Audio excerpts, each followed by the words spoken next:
We have to learn to let go and allow life to happen through us without any judgments, without any preconceived notions, just allowing life to be what it is.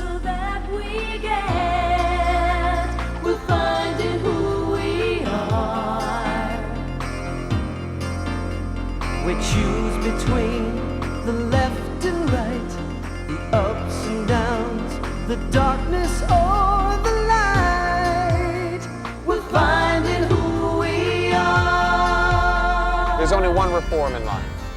When you and I stop living from our heads, you and I are here for one very solid reason, and that is to learn to be loving. We're finding our way together, just you and me. Namaste. To love or not to love? That is the question, and we're going to look at love this morning on Aspire like maybe you have never seen it before. Come spend a half hour with us.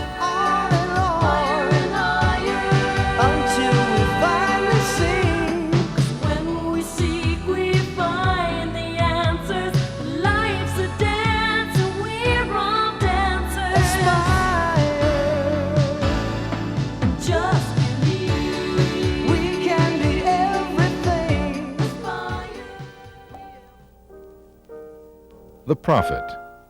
Of this most famous and treasured of all his works, Gibran has said, "While I was writing the Prophet was writing me."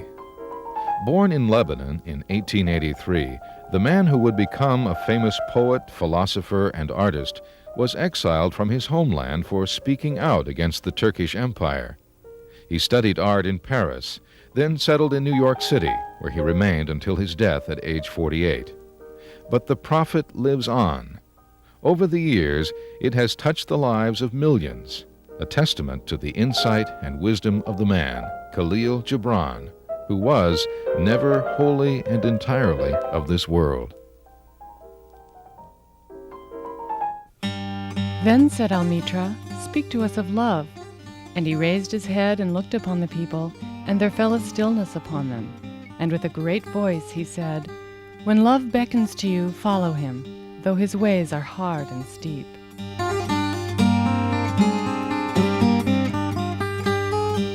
On love, Gibran's teachings. I want to say right here at the onset of our work that I want you to forget about everything I'm about to say to you about love. Because love is not something that can be talked about. It's not a spoken thing. It's an unspokenness, if I can use that. And I want you to forget about what I'm saying. Because what I'm saying about love is not important. What I'm saying could never talk about love. Love is far deeper than words. Love is not something you say. Love is something you listen to. We're in a kind of a forest area right now. And if you listen, you'll hear love. The problem with so many of us, as far as love is concerned, is that we have created love. Love is something that we have invented. We don't allow for love, we invent it. We call love emotion, we call love passion, we call love sexuality. And while love is involved in sexuality, it has nothing at all to do with it. And while love is present in everything, even in the ugly things in life like anger and hostility and resentment, love is none of those things. Love is something that cannot be spoken. Love is felt. And only the sensitive can feel love. Those people who have practiced the art of silence within themselves, they are the people that feel love.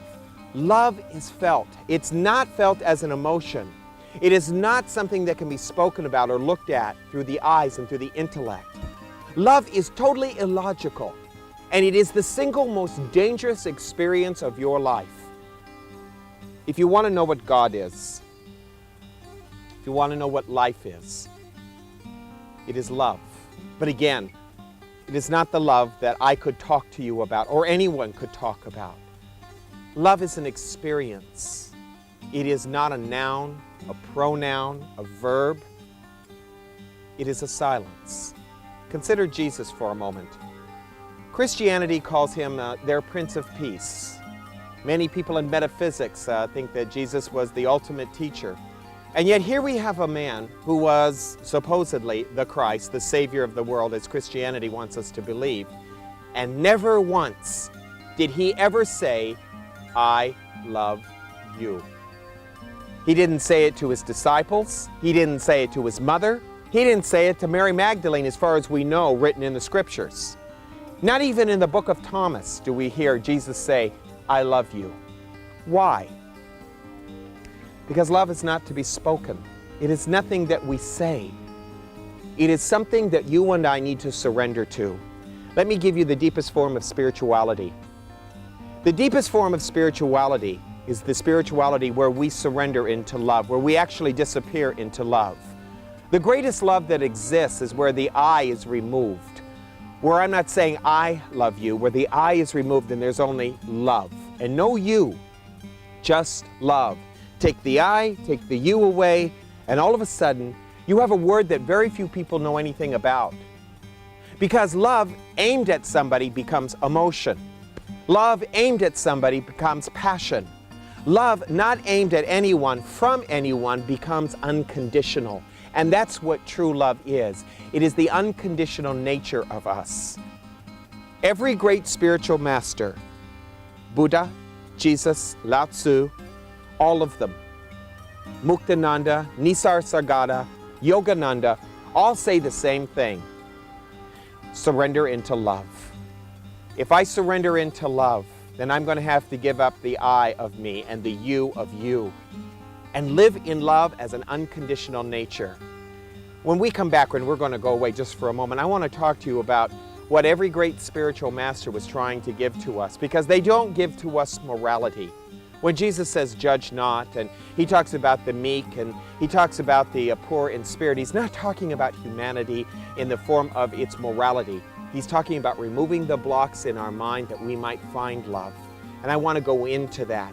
I also want to share with you some insights that Gibran gave to us. Because Gibran does the same thing that Jesus, Buddha, and all of them do. He gave us insight into what we need to let go of to make love possible. To make love possible is to let go of everything in us. Our preconceived ideas, our fears, our notions about love, and stop creating love and let love be.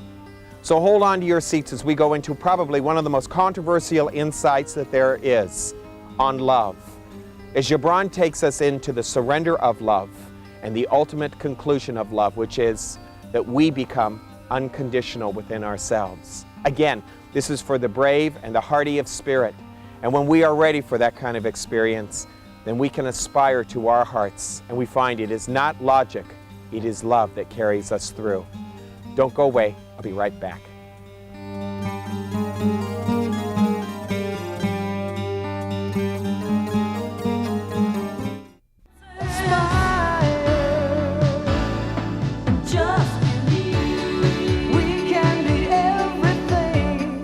Welcome back to the second half of Aspire. We're working with love as Gibran gave it to us. Let me read to you some of the insights of love that Gibran gives. And again, I want to remind you that these are very difficult things to do. They require that you give up everything that you believe in, all of your religious attitudes, your morals, and what you think is right and wrong, good and bad, for the sake of love. And if you think what I'm saying is ridiculous, well, consider a lot of the teachings that Jesus gave to us. They're totally absurd, because he said to everybody in his day, give up everything and follow me. Listen to what Gibran says. When love beckons to you, follow him, though his ways are hard and steep. And when his wings enfold you, yield to him, even though the sword hidden among his pinions may wound you. And when he speaks to you, believe in him, though his voice may shatter your dreams as the north wind lays waste the garden. For even as love crowns you, so shall he crucify you. Even as he is for your growth, so he is for your pruning. Even as he ascends to your heights and caresses your tenderest branches that quiver in the sun, so shall he descend to your roots and shake them in their clinging to the earth. Wow. And the interesting thing about this powerful teaching is that it is not a pleasant thing. What Gibran is saying to us is the same thing that Jesus said to us. You're clinging on to your idea of a man-made, woman-made concept of love. Love is one thing. It is letting go of everything that you and I believe in, our opinions, our need to control our life, our concept of life, our concept of God, our concept of right and wrong, good and bad, our concept of moral, immoral, and follow life. Just follow it. Without a hesitation, without a doubt, without reservation, follow it. Look at the life of Jesus. I mean, he is the one that most people look at in the Western culture as the Savior, the example, maybe, shall we say. He followed life. That's all he ever did. He didn't need to say, I love you. He didn't need to say what to do, what not to do. He gave us the Beatitudes, and he gave us some powerful teachings on the Mount. And all of them say the same thing. Give up you that you might find the isness of life, the love of your life. Now, there's a vast difference here between being religious and being surrendering to God. The religious person is convinced in his conviction that he knows or she knows love. What they're really saying is, I've invented love to be exactly what I want it to be. I want no one to shake it up. I'm going to do what I want to do and believe what I want to believe in. In doing so, of course, love is lost.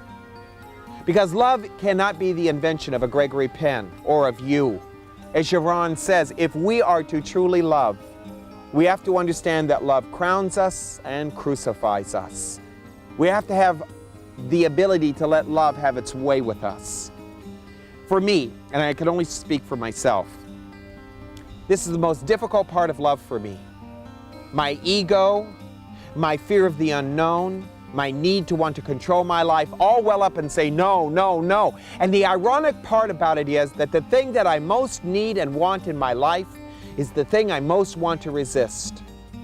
I need love, I want love in my life, but I won't let love happen because I'm afraid that if I give up my I, my ego, I might disintegrate, I might disappear. What will happen to me? Maybe life will hurt me. You see, there is a hidden distrust about love in us. And the distrust is that we're really not quite sure if life is love. We equate life with what we see in the world in the form of human cruelty, in the human consciousness. And you have to remember that there is another kind of love that lives. It is a love of an unconditional nature. I feel like the love that you and I know is the love that we've invented, that we've developed some kind of moray out of, and then what we try to do is fit into it. The first thing that we do with a child is that we try to give that child our values, our beliefs. We try to give that child our sense of what love is. In doing so, we destroy the child's innocence, we destroy the child itself, because the child was simple love, unconditional by nature. Gibran is right. He speaks of a great truth, that if love is going to have its way within us, and it's going to take great courage for us to do that, we have to let love be what it is and take us wherever it needs to take us. That's what meditation is all about. Meditation is the ultimate step towards love. Because in meditation, we are not trying to think or conceive of God. We just simply breathe and watch non-critically, non-judgmentally. And in that meditation, in that constant procession of meditation within us, we begin to find within ourselves the opportunity and the space for love to come and be in us. In a moment, I want to give you some how-tos. Please don't go away.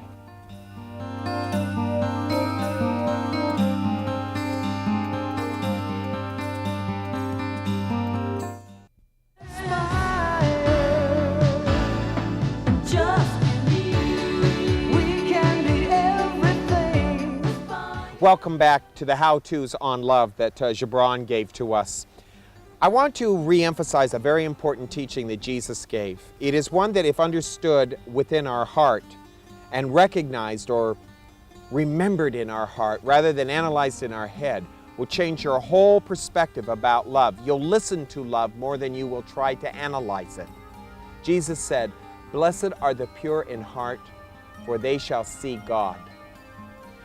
A better interpretation of that for our modern day times are, blessed is the person who moves to their heart and can listen to their heart, for then they develop the perception to realize or remember or recognize God.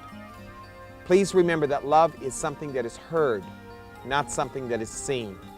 When love is something that is seen, then it is something that the intellect grabs and starts to develop and starts to analyze and categorize and put into some sort of system of philosophy. Love is too big for that. Love simply is what it is. It's a stillness. And as I said, we're sitting here in one of the most beautiful gardens, and love is all around us. I want to read to you from Gibran on the Prophet what he says love is as far as a desire is concerned. If we are to achieve love, I want to take a few of these with you because they're very powerful. I would suggest very strongly getting the Prophet by Gibran. He says that love is to melt and to be like a running brook that sings its melody to the night. He says it is to know the pain of too much tenderness.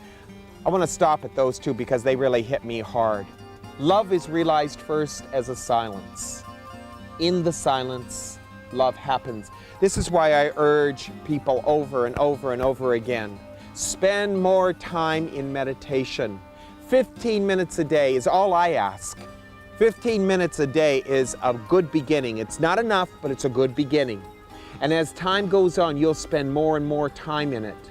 Why? Well, as Gibran says right here, because love is heard, and heard in our heart, felt in our heart, to know the pain of too much tenderness. Let me speak from my own point of view on this. It's hard for me to say this, but love can be so tender and so gentle that it shatters how hard we are. It makes us see how hard we are. Have you ever been in a place in your life where you're fairly contemplative, maybe just ever so slightly open to yourself, and felt the harshness of yourself, got a whiff of your own cruelty, your judgmental attitudes? Then you know the pain of too much tenderness.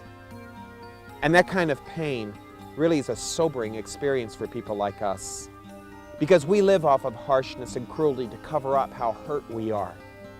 The teachings of love, as Gibran is giving it to us, is to be able to endure the pain of tenderness, the pain of coming back home and realizing that we have strayed away from our heart for so long that we have made love impossible in our life.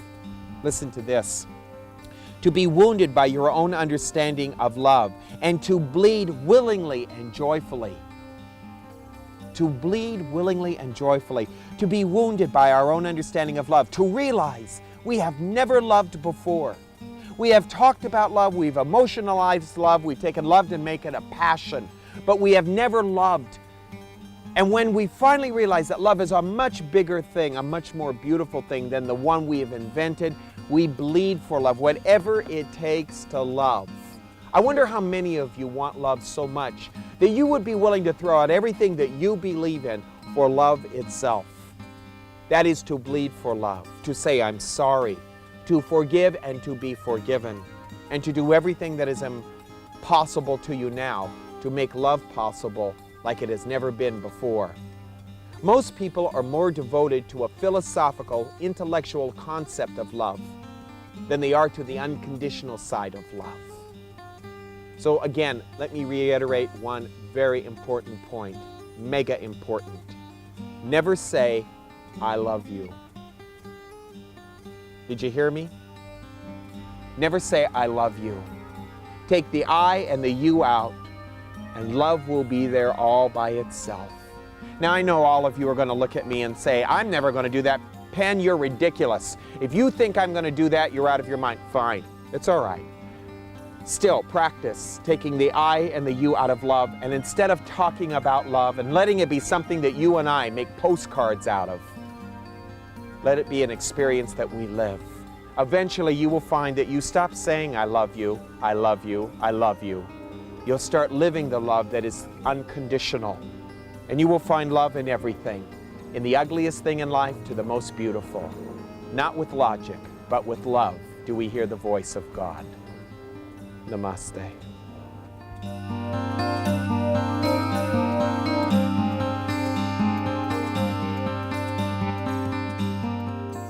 For you, baby. This is for you. Do you like cookie? Huh? You bribe them any way you can to keep them around you. That's my Cocker Spaniel, who I live, breathe for, and move for. I hope you've enjoyed Aspire, and especially on this one on love. We get lots of mail from people who watch our program, think some of my statements are crazy or outrageous. Had a statement, a question from somebody who recently wrote, who asked, what do you mean we shouldn't say I love you to each other? Well, it's not that I think we shouldn't say I love you to each other. I just think it's so easy for us to say I love you and not live the love that we say we love. You know, we say I love you to so many things in life. I love this, I love that, I love this, I love that. That we forget that love is a very sacred, deep feeling between ourselves and another human being. I think it's easy. In fact, I think it's kind of cheap just to say I love you. I think you got to live that love. Live the love you profess. Don't talk about it so much. I'm not saying to you as some religious leader, don't say I love you. I'm just saying, watch it. Watch and see if it isn't easier for you to say it than to live it, and then to be it, then to put it into motion in your own life. Love is God, and God is love, and so are you. And it's very easy for us to worship it with our lips, as Jesus said, but having our hearts far from it. That's what tears our life apart. And that's what I want to make a very special effort with you on. Let's not talk about our love. Let's live it, okay? Hope to see you next week. And from the bottom of my heart, thank you for being with us. Namaste.